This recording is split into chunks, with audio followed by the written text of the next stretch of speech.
Existe poder em sermos pessoas pacificadoras.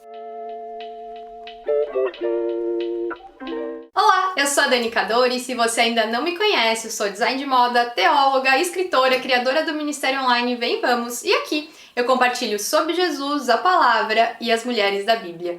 E hoje nós vamos falar sobre Abigail. E a história de Abigail nos é contada majoritariamente no capítulo 25 de 1 Samuel.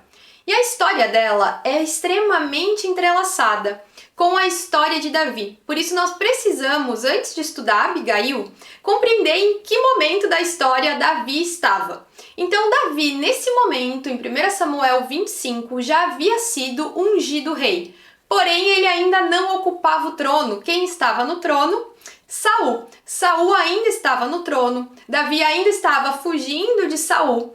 E Davi também já havia se casado pela primeira vez. Nesse caso, com Mical, que era filha de Saul. Mas ele não vivia perto da sua esposa, porque Saul, como tentou contra a vida de Davi, ele acabou fugindo e não morava mais, não estava mais junto com Mical, nesse momento da história. E logo no início do capítulo 25 de 1 Samuel, o texto nos diz onde Davi estava. Davi estava no deserto de Maom. E também nos apresenta o restante dos personagens dessa história. O texto menciona Nabal, que era o marido de Abigail, e Abigail. E rapidamente o texto nos traz também as características deles. Fica claro que Nabal era um homem muito rico, com muitos bens, e que também ele era um homem mau. E Abigail é apresentada como uma mulher muito bonita e inteligente. E logo no capítulo 4 nós vemos que a narrativa ela toma velocidade. Davi ele estava no deserto quando ele fica sabendo que Nabal, esse homem rico com muitas propriedades, estava tosqueando as suas ovelhas. Então, Davi decide mandar uma mensagem para Nabal pedindo que ele recompense Davi. Dani, por que isso foi feito? Porque Nabal era um homem que tinha muitas ovelhas, e como era a época de tosquear as ovelhas, era comum que aquelas pessoas que cuidaram das ovelhas recebessem uma recompensa em troca de cada ovelha que foi levada ao seu dono, no caso Nabal, nessa situação. Então era como se fosse uma troca, você cuidou bem da minha ovelha, então nesse momento você vai ganhar algo em troca. Nesse momento em que elas voltaram do campo do deserto para tosquia, então era dado algo em troca. E por que Davi pede que Nabal o recompense? O texto nos mostra que Davi e os seus homens cuidaram dos servos de Nabal e não permitiram que nenhuma ovelha se perdesse, que nada de mal acontecesse entre eles. Tem até um momento da história que um dos servos sabia e reconhece que aqueles homens foram como um muro ao redor deles, o que dá uma ideia de proteção. Então aqui, como Davi e os seus homens haviam protegido os bens de Nabal, no caso, suas ovelhas que iam ir para a tosquia, e já era comum que as pessoas que cuidaram das ovelhas recebessem algo em troca desse serviço quando as ovelhas chegassem sãs a salvos, Davi na sua mensagem pede que a generosidade deles e dos seus homens seja recompensada, algo que faz muito sentido. E Nabal, ao receber essa mensagem, se nega e até mesmo questiona quem é Davi. É interessante observar aqui que essa negação de Nabal pode sim ocorrer isoladamente pelo fato de ele ser um homem mau, mas também pode ocorrer pelo fato de, nesse momento, Saul ainda estar no trono e ninguém quer ser considerado amigo do inimigo do rei.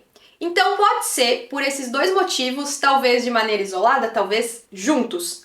Mas o caso é que Nabal nega dar algo em troca da proteção que Davi deu para os seus servos. E então o mensageiro de Davi, que tinha ido até o encontro de Nabal, volta e fala para Davi as palavras de Nabal.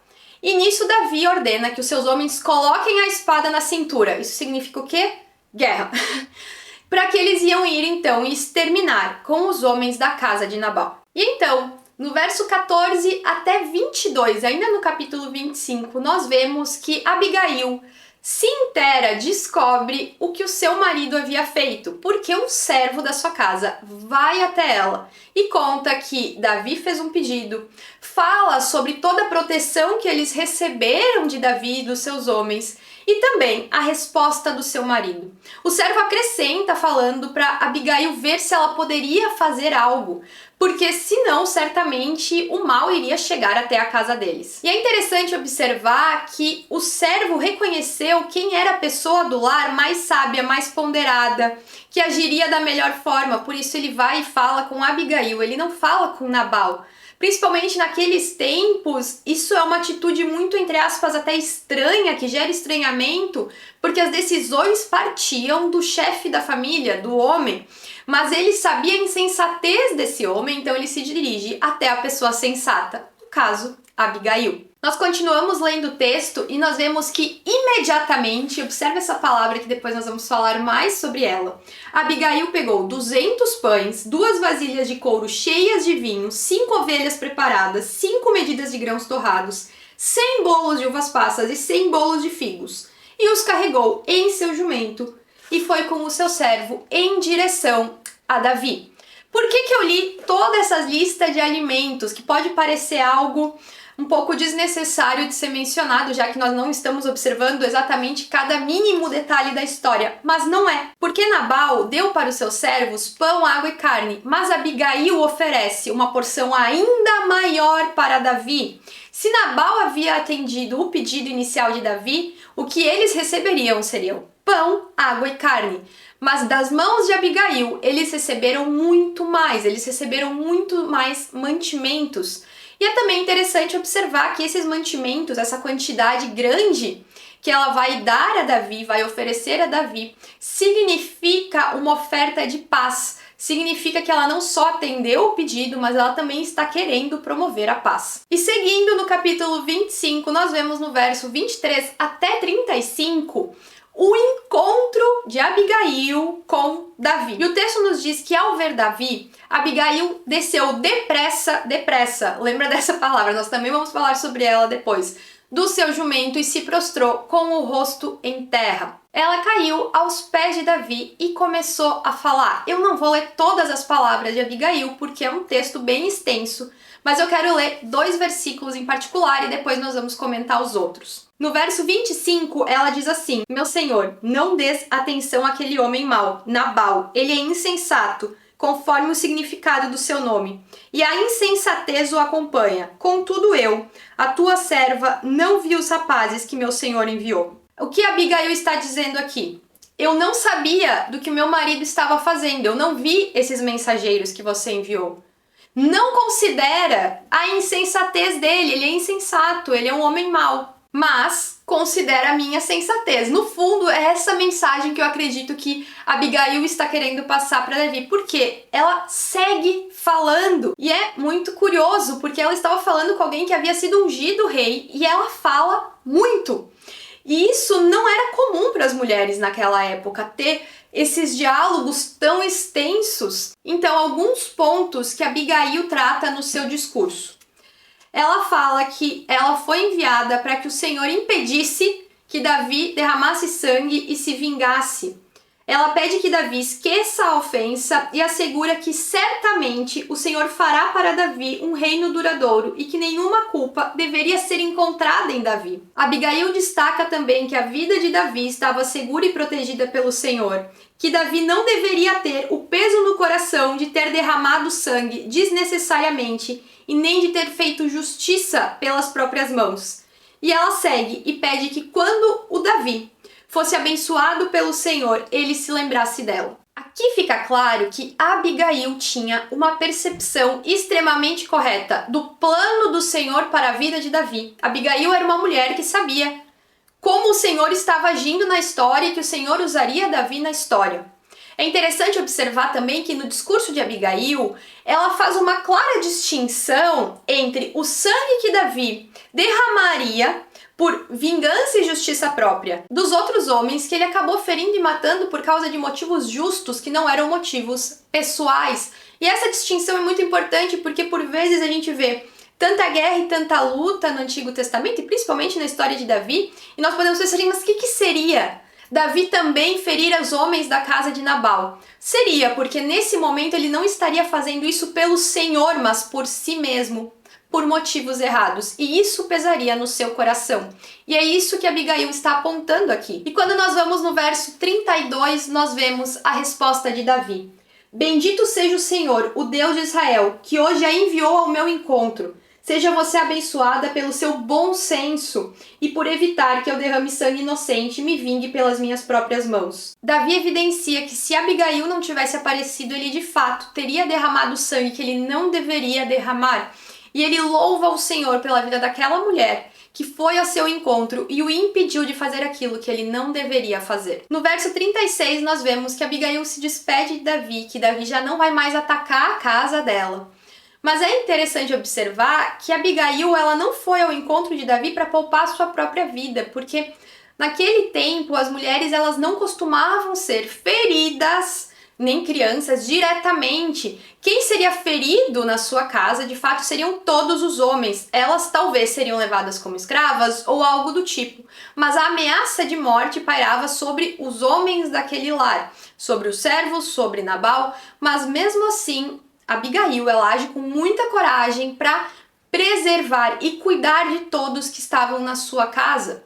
Então, Abigail volta para sua casa e ela encontra Nabal dando um banquete semelhante a um banquete de um rei. O texto nos fala também que ela vê que Nabal estava embriagado. Então ela vai, deixa passar a noite e na manhã seguinte ela fala para Nabal o que ela havia feito. Nesse momento, Nabal fica paralisado por 10 dias, é o tempo que a Bíblia nos diz, e depois ele é ferido pelo Senhor e morre. No verso 39, nós vemos que Davi fica sabendo do que aconteceu com Nabal. E então ele louva o Senhor pelo Senhor ter feito justiça pela vida dele. Seria errado Davi ter feito justiça com as suas próprias mãos, mas não é errado o Senhor fazer justiça pelos seus. Então o Senhor, ele pune Nabal pela ação de Nabal referente a Davi. E Davi louva o Senhor por isso, e indo além. Davi também manda um mensageiro ao encontro de Abigail e pede para que ela se torne sua esposa. E novamente, Abigail responde com prontidão. A resposta que ela dá para o servo é a seguinte: aqui está a sua serva. Ela fala isso para o servo que foi enviar a mensagem para ela. Pronta para servi-los e lavar os pés do servo do meu senhor. E no verso 42 nós vemos que Abigail guarde logo, montou no jumento e acompanhada das suas servas foi até o encontro de Davi e casou-se com Davi, se tornando assim mulher de Davi.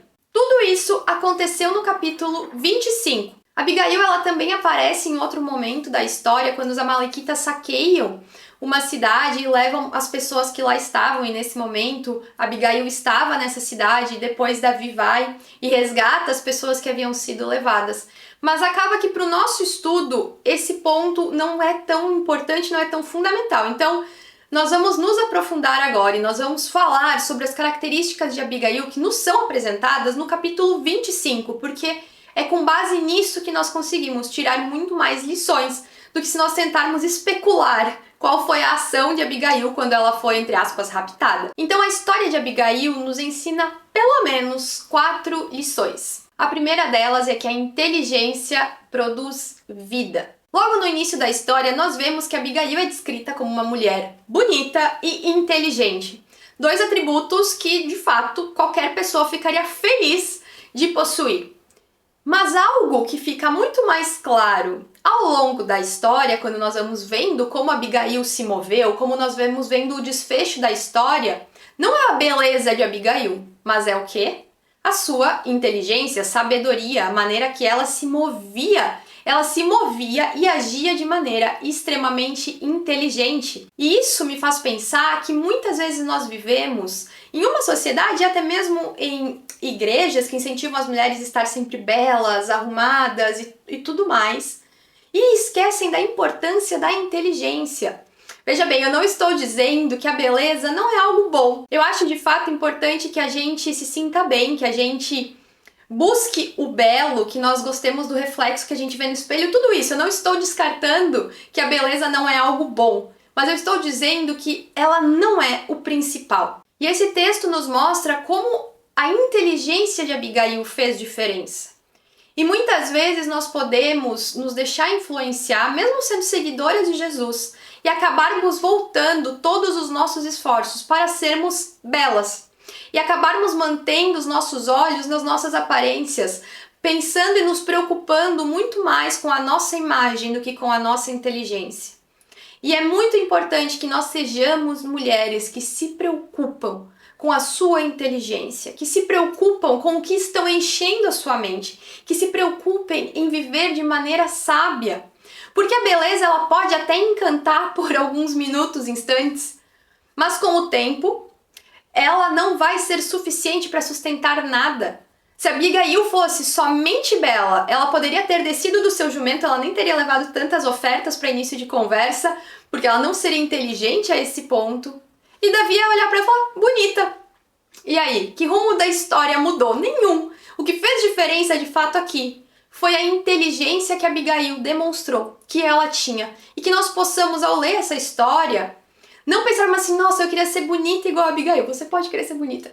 Mas que inteligência, que sabedoria, que alvo a ser perseguido. O segundo ponto que a história de Abigail nos ensina é nos movermos em prontidão. Você lembra que eu destaquei algumas palavras enquanto nós estávamos estudando o texto?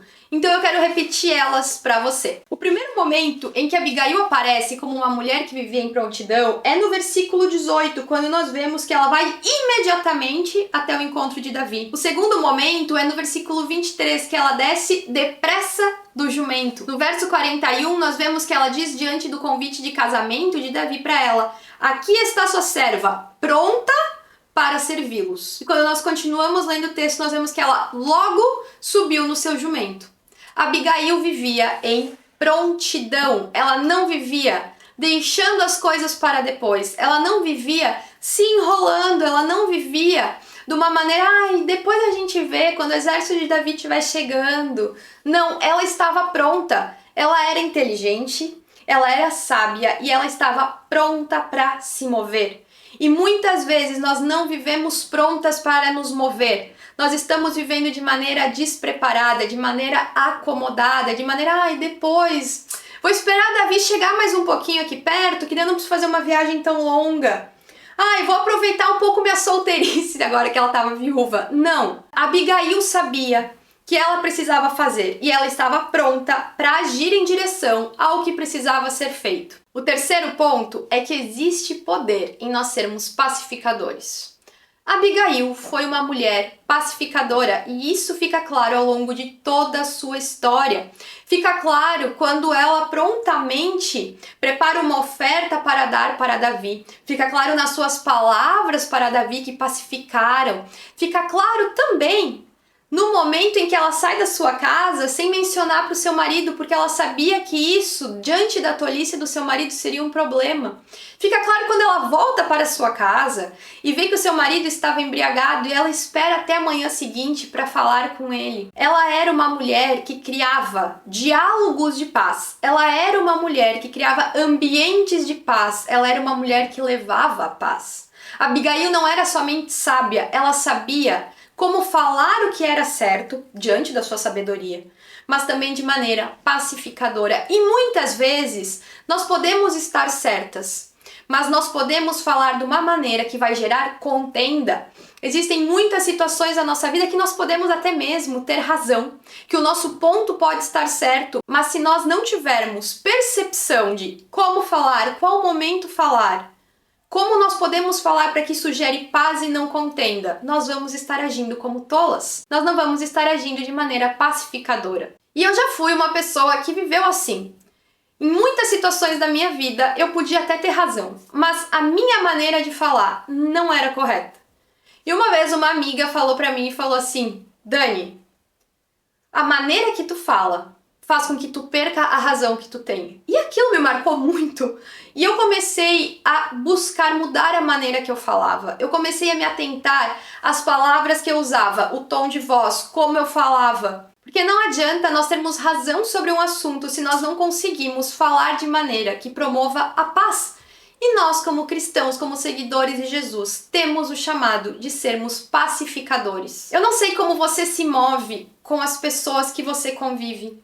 Eu não sei como você se move diante de alguém que você não concorda, diante de alguém que te fere no seu lar. Quando você tem razão, você age de maneira pacificadora ou você vai lá e pensa, eu vou esfregar a verdade na cara de todo mundo, eu vou provar que eu tenho razão. Você está preocupada em falar, mas falar em amor, em falar e falar promovendo a paz, porque senão você vai estar agindo que nem a Dani de antigamente, que mesmo tendo razão, perdia a razão, por não saber falar, por não saber promover a paz. E a verdade é que as mesmas coisas podem ser faladas de maneiras diferentes. Nós podemos expor as mesmas ideias de maneiras diferentes. E nós temos que ter em mente que todas as vezes que nós falamos de uma maneira que vai gerar contenda, essa nossa fala não vai nem estar sendo efetiva, não vai nem estar gerando diálogo, nem transformação. E provavelmente o outro que escuta vai até se fechar diante do que a gente está falando. E eu creio que isso é muito importante, não só para as nossas relações externas, que nem foi o caso de Abigail, mas também nas nossas relações mais próximas. Muitas vezes nós ponderamos como nós falamos com as pessoas que nós não conhecemos. Mas no nosso lar, com os nossos filhos, maridos, nós falamos de qualquer jeito, nós falamos de uma comunicação violenta, nós não nos preocupamos em promover a paz, um discurso de paz, um diálogo de paz. E a história de Abigail nos chama a mudar, moldar, melhorar e falar com sabedoria para promover a paz e não contenda. O quarto ponto é um ponto que eu já mencionei em diversos outros estudos sobre as mulheres da Bíblia. Faça a sua parte. É curioso observar como existem diversas histórias de mulheres que surgem quando os seus maridos ou até mesmo um homem acaba falhando no seu papel. E como nós vemos repetidamente essas mulheres fazendo a sua parte e não se escondendo atrás do erro do outro. E nesse caso, Abigail não se escondeu atrás do erro de Nabal. Ela não cruzou os braços e ficou assim, ai, Nabal fez bobagem. Agora vai ficar feio pro lado da minha casa. Quando ela escutou do seu servo o que Nabal fez, o que o seu marido fez, ela não cruzou os braços, ela não foi lá, pegou um cafezinho e ficou reclamando de Nabal. Ficou colocando a culpa em Nabal. O que ela fez? O que ela poderia ter feito? E quantas vezes na nossa vida nós não corremos o risco de ser pessoas que ficam culpando e ficam murmurando e ficam falando dos nossos maridos ou esposas ou pessoas próximas, ao invés de fazer a nossa parte. Porque é muito fácil nós seguirmos pelo caminho do eu lavo as minhas mãos, do o outro errou, é com ele que resolva, não é comigo, e ficar criticando, mas não fazermos a nossa parte. E essa história dessa mulher que é descrita como inteligente, que nós vemos que é pacificadora, que nós vemos que é sábia, nos mostra que nós precisamos fazer aquilo que está ao nosso alcance e não viver nos escondendo atrás do erro do outro. Não viva se escondendo atrás dos erros dos outros. Não viva colocando a culpa no seu marido. Não viva de maneira preguiçosa, sem viver em prontidão, sem sabedoria, dizendo que o erro é do outro, porque no momento em que você pode fazer algo e você deixa de fazer, se colocando no papel de eu sou vítima, eu sou coitada, olha o que o outro fez, você também é responsável. E a Abigail nos mostra isso. Ela pegou a responsabilidade para si, diante da falha do seu marido. Ela fez o que ela poderia fazer, da melhor maneira que ela poderia fazer. E não ficou usando o erro do outro como uma muleta para ela justificar as dores da sua vida, que certamente eram muitas. Mas ela agiu. E ela também acabou sendo recompensada por isso. Porque certamente a morte de Nabal não foi só justiça perante Davi, mas também foi um alívio para a vida de Abigail. E Deus recompensa. Muitas vezes nós não vemos isso de maneira tão direta em alguns textos da Bíblia, mas certamente esses respingos de graça também foram para Abigail, que se livrou, entre aspas. Nesse caso foi um livramento mesmo do seu péssimo marido. Essa foi uma das histórias que eu mais gostei de escrever o estudo sobre as mulheres da Bíblia. Eu confesso que meus olhos brilharam diversas vezes enquanto eu estudei as atitudes de Abigail. E certamente foi um convite para mim observar diversas áreas da minha vida. E eu espero que seja para você também. Que seja ou para você agir de maneira pacificadora, para você não cruzar os seus braços, para você se preocupar com a sua inteligência. Abigail certamente é um exemplo de mulher que nós podemos ter e seguir. Se você viu até aqui, não deixa de curtir, comentar, compartilhar, porque assim você me ajuda. E se inscreve no canal. Eu já ia dar tchau. E se inscreve no canal. Agora sim, até o próximo vídeo.